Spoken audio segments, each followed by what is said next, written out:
এরপর প্রশ্ন হচ্ছে মহিলাদের পর্দা করা কতটুকু ফরজ পড়তেই হবে কিনা।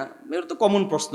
মহিলাদের পর্দা করা তো অবশ্যই ফরজ এবং এত গুরুত্বপূর্ণ ফরজ যে নামাজ দৈনিক 5 ওয়াক্ত 5 টাইম ফরজ।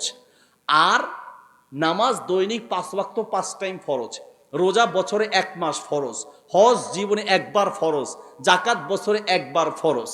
আর পর্দা এমন একটা বিধান প্রতিটা সেকেন্ডে সেকেন্ডেই ফরজ। কোনো মহিলা যদি বেপরদা অবস্থায় বের হয় তাহলে প্রতি সেকেন্ডে সে ফরজ তরকের গুনাহ করে থাকে। এই জন্য ফরজ তরক হয়, এই গুনাহ থেকে নিজেরা বাঁচতে হবে, নিজেদের স্ত্রী এবং মেয়েদেরকে বাঁচাতে হবে। আল্লাহ তাআলা বুঝার তৌফিক দান করুন।